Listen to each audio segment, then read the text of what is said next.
Las noticias se siguen acumulando y los medios de comunicación occidentales siguen mintiendo, tergiversando, manipulando o, en el mejor de los casos, ocultando la información más relevante. Así que aquí estamos nosotros una vez más con un nuevo capítulo de Desmintiendo la propaganda occidental. Me imagino que a estas alturas de la película para nadie es ninguna sorpresa el hecho de que en respuesta al envío de armamento con utilización de uranio empobrecido, de municiones con utilización de uranio empobrecido por parte del Reino Unido, Vladimir Putin ha anunciado que desplegará armamento nuclear directamente en Bielorrusia, y en Bielorrusia, por supuesto, estos hechos los han confirmado. A partir de ahí se ha empezado a liar la marimorena, poniendo una vez más de manifiesto la tremenda hipocresía occidental.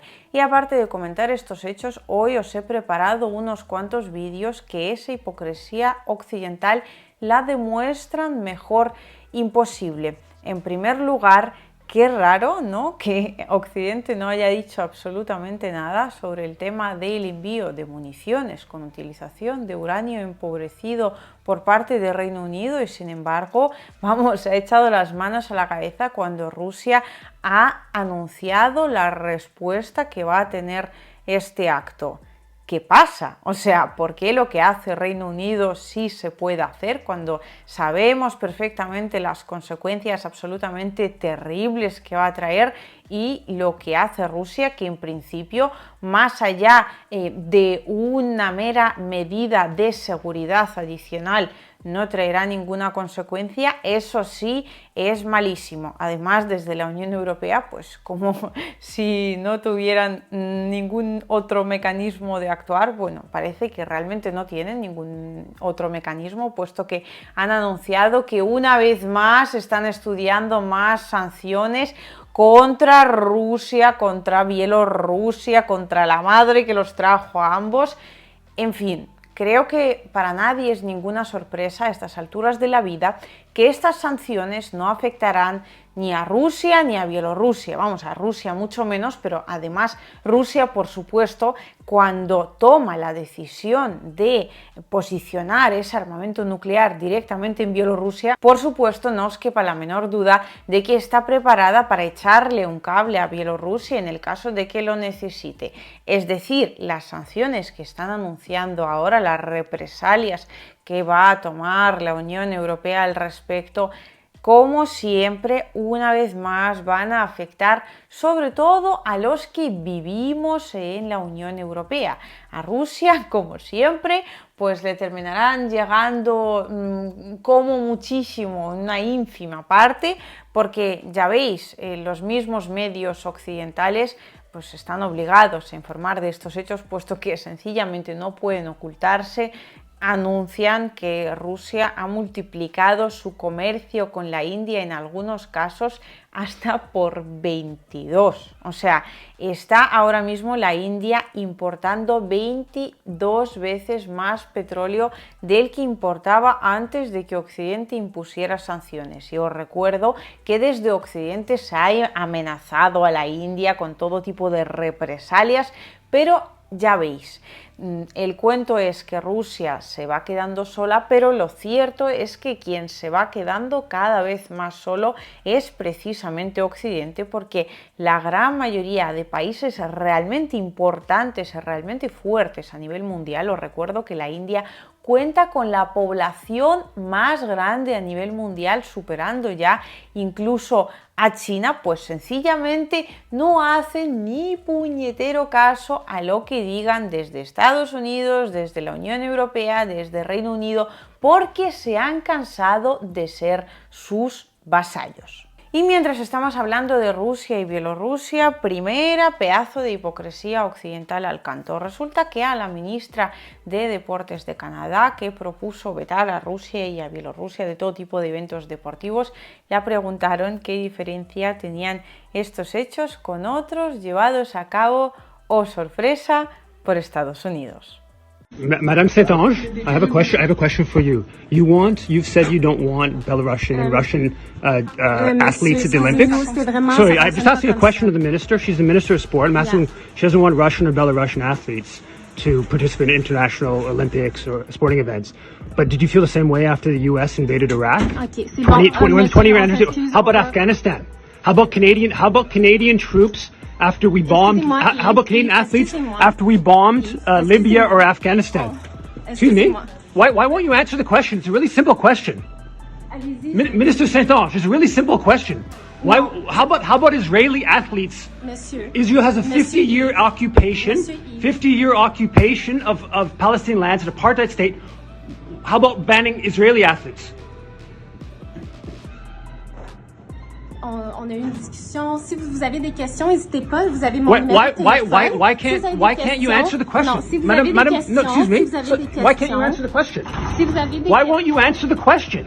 Why won't you call for banning? Ya veis, la señora no supo responder absolutamente nada, corrió hasta el ascensor poniendo de manifiesto una vez más que cuando algo lo llevan a cabo países que no le caen nada bien a Occidente o sencillamente no son tan aliados como otros, pues merece todo tipo de reprobación internacional y sin embargo por parte de Occidente los mismos hechos o hechos incluso peores son completamente pasables y nadie va a decirles absolutamente nada al respecto, sobre todo obviamente dentro de la comunidad occidental.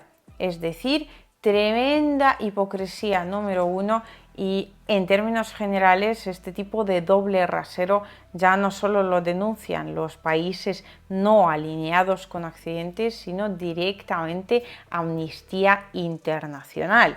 Organización que os recuerdo en agosto del año 2022 ya denunció las, digamos, dudosas prácticas llevadas a cabo por el ejército ucraniano que ponían en riesgo a la población civil también ucraniana. Prácticas que luego tuvieron que hacer como que no comentaron demasiado, aunque el artículo se quedó donde estaba y es que lo que han escrito allí es sencillamente verdad. Y os lo dice alguien que ha pasado meses y meses sobre el terreno y está harto de observar y comentar lo mismo una y otra vez. Efectivamente utilizan edificios de carácter residencial, objetivos que en principio nada tienen que ver con militares, es decir, objetivos puramente civiles, para montar allí sus posiciones y de esta forma ponen en peligro las vidas de los civiles de a pie. Pero esto, claro, la comunidad internacional opta por no verlo para nada. Y aquí es donde viene la segunda hipocresía, que es cuando a la ONU le preguntan qué diferencia tiene exactamente la presencia militar de Rusia en Ucrania con la presencia militar de Estados Unidos en Siria, aunque ahí se produce un lío algo extraño, puesto que en la ONU no parecen tener nada claro que haya presencia militar de Estados Unidos en Siria. But do you think the presence of the U.S. military in Syria is illegal or not? That's not an issue that we're dealing with at this stage. There's been a war. But is that there's it sounds very familiar. This week we talk a lot about the UN Charter, the international law and relative resolutions. But it sounds to me a foreign presence, foreign military-based presence in another country without invitation sounds like something else to me. You know. I'll leave your analysis to you. There's at this stage. What's the difference at this between stage, Syria, there's no, the situation in Syria and the situation in Ukraine? There's no U.S. armed forces inside of Syria, and so I don't have a. It's not a parallel situation. You're to some of the sure others. there's no U.S. military personnel? I believe there's military activity. Yeah. But in terms of ground presence in Syria, I'm not aware of that. Okay, 5 U.S. service members were injured in that attack. If there were no U.S. service members in Syria, how could they got injured? That's weird, right? Vaya, por Dios, qué cosas más extrañas llegan a suceder en el mundo occidental. No hay militares estadounidenses en Siria y sin embargo hay bajas de militares estadounidenses en Siria. Esto en algún momento espero que nadie nos lo termine aclarando, seguramente no, puesto que es una cosa occidental, de modo que no tienen que aclarar absolutamente nada, pueden seguir haciendo como si nada sucediera y como si no hubiera soldados estadounidenses en Siria robando, por cierto, vastas cantidades de petróleo sirio y encima tratando de bloquear el país por completo por infinidad de sanciones que, os recuerdo, no levantaron ni cuando en Siria se produjo un terrible terremoto. Y por último, a modo de actualización, los avances más importantes se están produciendo ahora mismo en Avdiivka y en Artyomovsk o Bakhmut. En primer lugar, tenemos la fortificación de Avdiivka. Una fortificación, valga la redundancia, os recuerdo, histórica de Ucrania, que es precisamente desde donde Ucrania lleva 9 años bombardeando a la población civil de la ciudad de Donetsk. Allí las fortificaciones son tan tremendas que estamos hablando de trincheras de hormigón y algunas de ellas incluso están hechas con estas carcasas de vagones de tren, es decir, metal, y después hormigón, algunas veces solo por dentro y otras veces por dentro y por fuera. Es decir, es una fortaleza que han estado construyendo allí básicamente desde hace 9 años, por supuesto con la ayuda de la OTAN. Pues bien, el ejército ruso está avanzando ahora mismo sobre el terreno y Ucrania ya ha empezado a evacuar a los primeros funcionarios. La población civil, de momento, como ya denunciaba también Amnistía Internacional y yo particularmente también en infinitas ocasiones, parece que se queda dentro de la ciudad. Es decir, la población civil se queda de momento para ser utilizada una vez más de escudo humano, lo cual sucedió ya en todas las ciudades que Ucrania anteriormente perdió. Y por otra parte tenemos la ciudad de Artyomovsk o Bakhmut, sobre la cual la inteligencia británica ha dicho pues básicamente una cosa y la contraria.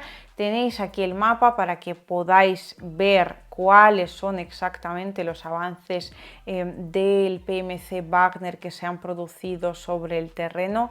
Ya controlan más del 70% de la ciudad, la planta industrial Azom la controlan por completo, pero el sector industrial todavía no. Es que hay una diferencia clara entre ambos conceptos.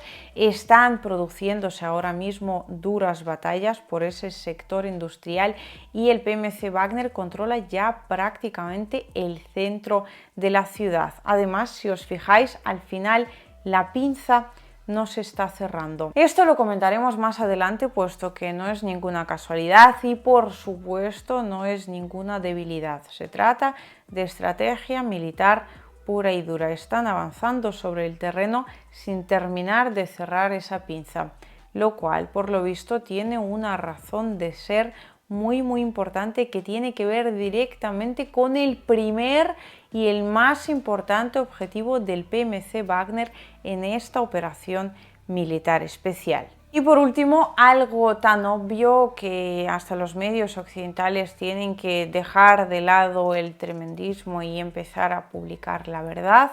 Desde Rusia aseguran que evitarán por todos los medios un conflicto nuclear, salvo que obviamente sea absolutamente inevitable, pero ya veis, lo que en un inicio nos vendieron como el loco de Putin que quería que el mundo volara por los aires, ahora parece que no tiene absolutamente nada que ver con la realidad. Y por otra parte, desde los medios occidentales hablan también del hecho de que Rusia acusa a la OTAN de participar en este conflicto que se está desarrollando en el suelo ucraniano. Y dejadme deciros que ya no se trata de las acusaciones de Rusia. Lo reconocen ya no solo los medios occidentales, pues en forma de Rusia ha dicho, China ha denunciado, sino que cadenas tan importantes, cadenas estadounidenses como la Fox, ya están hablando de esto en términos absolutamente abiertos.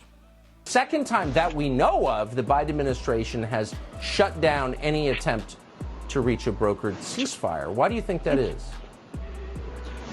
From the very beginning, it's been clear that the U.S. wants this war to continue and wants it to go on for as long as possible because they have no interest in protecting Ukraine. They instead want to sacrifice Ukraine, have Ukraine destroyed in order to advance what they think is the United States' political interest, geopolitical interest of weakening Russia. And the way to do that is to use Ukraine as a pawn, kill as many Ukrainians as possible, destroy their whole country if they have to, in order to prolong the war as long as possible. And the response of the U.S. government and its defenders has been, we don't have any position about when the war ends. That's completely up to the Ukrainians. When they want to end the war, they can end the war. If they don't, we'll support them. And the lie just got revealed. If you listen to what John Kirby said, they asked him, are the Ukrainians willing to have a ceasefire? And he said, not only won't they, we won't allow it either. Essentially admitting finally what's long been obvious, that the country funding the war, providing the arms for the war, which is the United States, determines if and when the war ends. And we obviously don't want that war to end. How are people who are pushing for the sacrifice of more Ukrainian and Russian children, for whatever it's worth, how did they seize the moral high ground in this conversation? They're monsters. How are they allowed to lecture the rest of us about human rights? So there's a propagandistic narrative from the beginning that the Ukrainians are feisty, courageous, and are fighting for their own country, and we ought to stand by their side. The reality is the complete opposite. The Ukrainians do not want this war to continue. Zelensky is not using a voluntary army. He's using a conscript army. He is drafting these people who are unwilling to fight, and has repeatedly in the last 4 months on 3 occasions increased the punishments for desertion or for people who are otherwise rebelling against this war, because the Ukrainians know that they're being used as cannon fodder for the interest of other people around the world. So it's a conscript army. They're forcing these Ukrainians to go and die in huge numbers for things that are not in their interest. What's in their interest is to negotiate with the Russians over an agreement that will allow Ukraine to keep the parts of their country that want to be ruled by Kiev, and it's the United States and Great Britain that are blocking it purely for our own interests.